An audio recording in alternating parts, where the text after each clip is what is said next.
La Russie a lancé son « opération militaire » en Ukraine le jeudi 24 février. Tous les soirs, à 19h30, 20 vous propose son point récap sur le conflit diplomatique russo-ukrainien devenu une guerre qui fait chaque jour des morts, des blessés et des milliers de réfugiés.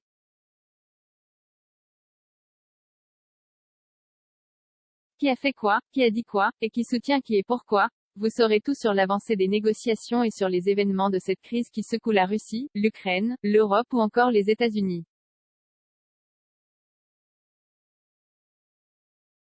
Ce lundi, les pays du G7 ont envoyé un fin de non-recevoir à la demande de Vladimir Poutine de payer le gaz russe en roubles.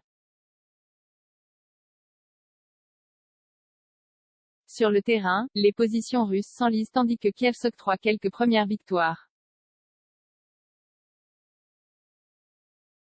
Vous avez raté les derniers événements sur les tensions en Ukraine? Pas de panique, 20 fait le point pour vous tous les soirs, à 19h30.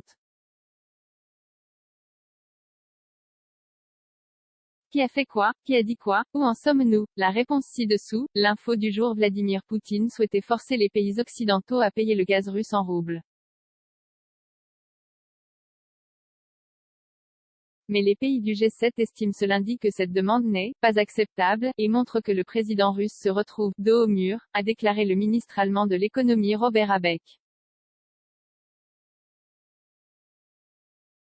Tous les ministres du G7 sont tombés d'accord sur le fait qu'il s'agissait d'une violation unilatérale et claire des contrats existants, a-t-il ajouté à l'issue d'une réunion virtuelle avec ses homologues du G7.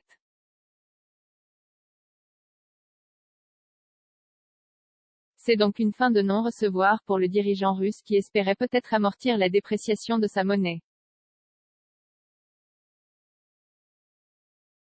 La phrase du jour: il s'agit bien évidemment de Mariupol, port stratégique sur la mer d'Azov assiégé et constamment bombardé par l'armée russe.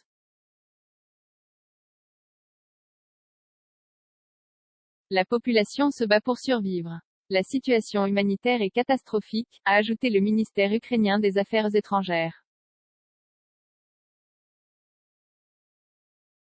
L'accès à ce contenu a été bloqué afin de respecter votre choix de consentement en cliquant sur « J'accepte ». Vous acceptez le dépôt de cookies par des services externes et aurez ainsi accès au contenu tiers. J'accepte. Vous pouvez aussi modifier vos choix à tout moment via « Choix de consentement ». Plus d'informations sur la page politique de gestion des cookies. Le chiffre du jour: entre 510 et 530.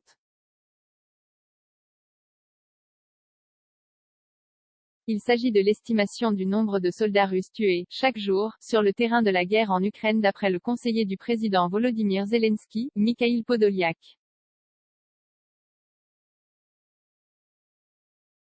Un chiffre bien éloigné de ceux du gouvernement russe qui annonçait vendredi avoir perdu 351 soldats depuis le début du conflit. Il est toutefois impossible de connaître le nombre de morts de manière indépendante. La tendance du jour: sur le terrain comme en diplomatie, la Russie semble continuer à patiner. Les délégations russes et ukrainiennes se sont rencontrées ce lundi à Istanbul pour une nouvelle session de discussion. Toutefois, pour l'instant, nous ne pouvons pas constater de progrès ou d'avancée significative quelconque, a admis le porte-parole du Kremlin, Dmitri Peskov.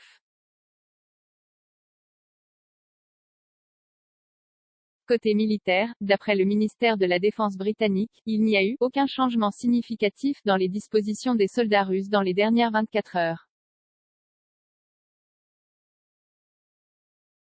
Depuis plusieurs jours, les forces russes ne parviennent plus à avancer en Ukraine.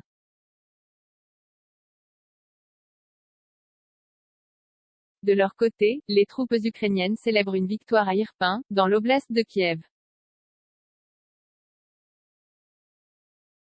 Le maire de cette ville convoitée par les Russes depuis des semaines, Alexander Markashin, a déclaré qu'elle avait été entièrement reprise par les forces ukrainiennes via sa chaîne Telegram.